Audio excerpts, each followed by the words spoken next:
नमस्कार. आता मला तर तुम्ही सगळे ओळखतच आहात. मी शीतल किरडे. माझ्या इंस्टावर पण आयडी आणि युट्यूबवर पण आयडी आहे. तर आज तुम्हाला प्रश्न पडला असं नाही, वेगळंच घर दिसतंय, परत ही कोण आहे, ही लेकरं कोण आहेत, ही तर चिवतायला ओळखताय तुम्ही. तर तुम्हाला सगळ्यांना सांगायचं, मी माझ्या बहिणीच्या घरी आलेली. ही चुलत बहीण आहे माझी. ही जी युट्यूब आयडी आजपासून उघडणार आहे, रेखा शेलार म्हणून. तर तिच्या आयडीला सपोर्ट करा सगळीजण. असंच फॅमिली व्हिडिओ पडणार आहेत. आणि ती पण खेड्यातली बरं का, शिटीत जरी राहत असली तरी तिचे व्हिडिओ तुम्हाला नक्कीच बघायला आवडतील. कारण नवरा बायकोचं सारखंच त्यांचं म्हणजे प्रेम तर भरपूर आहे, पण त्यांचं सारखं तुझं माझं असतं आणि तुम्हाला बघायला खूपच मजा येणार. तर नक्कीच सपोर्ट करा. हे बघा, तिने सकाळ सकाळ पोहे केले, स्वयंपाक केला लवकरच उठून. आणि तिचे 2 मुलं आहेत, ती पण नंतर तुम्हाला दाखवेन. तिच्या मिस्टरांच्या पण ब्लॉग लवकरच पडतील. तर बहीण एवढा युट्यूबला सपोर्ट करा. कारण तिच्यात तिचा भाजीपाल्याचा व्यापार असतो ना, तिचे मिस्टर करते. ते दोघं बी तेच काम करते. तिचे 2 लेकर येत, शाळेत जाते. तर म्हणलं आज पुण्याला कशासाठी आलते काय आलते हे माझ्या ब्लॉग मध्ये तुम्हाला लवकर सांगणार आहे. पण आजच्या ब्लॉग मध्ये तुम्हाला महत्वाचं एवढं सांगायचंय की तिला सपोर्ट करा, तिच्या आयडीला. चॅनल सबस्क्राईब करा. चांगल्याला कुणी सपोर्ट करतो.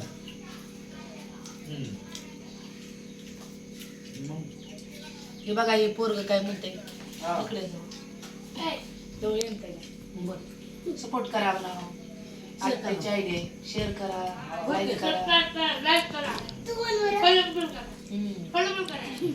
तरी असं तुम्हाला ठसकेदार व्हिडिओ रोजच्या रोज तुम्हाला बघायला भेटतील. लवकरात लवकर आयडी ब्लॉग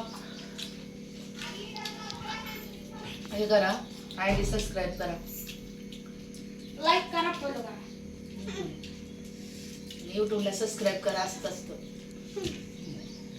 तिने पोहे केलं, स्वयंपाक केला, लवकरच उठली, चपाती भाजी केली. पण आता आम्हाला तर जायचंय. तुम्हाला तर सगळ्याला माहिती, मी करमाळ्याची म्हणजे आम्ही बहिणी बहिणीच आहेत, चुलत बहिणी सख्या. तर ती देऊगाव इथे राहते. मग रात्री उशीर झाला, काहीतरी कामानिमित्त आलते, तुम्हाला लवकरच सांगणार आहे. तर उशीर झाला म्हणून तिने दोघं पण आम्हाला न्यायला आलते. आम्हाला कळानाच. आता ही पुण्यात दुसरी वेळ यायची, पण आता पहिल्यासारखं काय राहिलेलं नाही. वेगळंच होत चाललंय. म्हणजे वर्षाला तर प्रगती होतच जाते, बरोबर का. मग तसं आम्हाला काहीच कळाना. माझा भाऊ आणि मी टोयलरवर आलते, बारका भाऊ. आणि मग ते 2 जण आम्हाला न्यायला आले म्हणून बरं झालं, नाही तर आम्ही तर चुकतच होतो. काहीच ओळखू येत नाही. बारकांनी मुलं जी दिसत नाही तिची नाही, तर हे आमच्या चुलत भावाचे, म्हणजे तिच्या सख्या भावाचे. ते रोज सकाळ उठले ना, ते लगेच इकडे असतात. ते रोज तुम्हाला ब्लॉक मध्ये बघायला भेटतील. बघा, बारक आणि मोठं. नाव सांग. नाव काय तुझं? श्लोक. तुझं काय नाही, असंच आमच्या तिकडे बी तसंच असतं.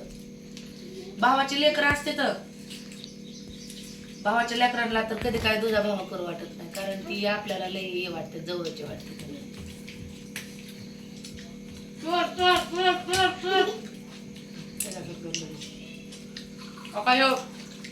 तेजू ह्याचे तले भारी व्हिडिओ रोज पटके खातो बघा. मम्मीचे नको रे. काय म्हणला? कोणाला? दाजी म्हणायचं त्याला. काय म्हणायचं? तो म्हटला मग तू नाही म्हणायचं त्याला, दाजी म्हणायचं. काय म्हणायचं? तुझा आवाज हिचा आवाज लय बंद आहे बघा. तुम्हाला नंतरच्या ब्लॉग मध्ये कळत. तुम्ही रोज व्हिडिओ बघायला तिचे एकदम उत्सुक राहतात. असं तिचं बोलणं आहे ना, असा आवाज आहे. आणि ती दाजीला काय म्हणते माहिती का, आमच्या म्हणजे तिच्या मिस्टरांना काय म्हणते, शेलार म्हणते. हा, डायरेक्ट आडनावून बोलते. आणि तुम्हाला तिचे ब्लॉग खरंच लय बघायला लयच आवडते. नक्कीच बघा. स्वयंपाकाचे भाज्या पण खूप छान बनवते ती. भाज्यांचे पण व्हिडिओ टाकून. आणि देवाचं पण लय येड आहे तिला. 3 देव आहेत तिला उजवलेले तिचे देव. तिचे तुम्हाला खरंच जिंती माहिती का, ह्याची नदी भिगवण जिंतीची आहे ती, तिथले पण तुम्हाला नक्कीच व्हिडिओ बघायला भेटते. मग तिकडे गेली तर हा पटकन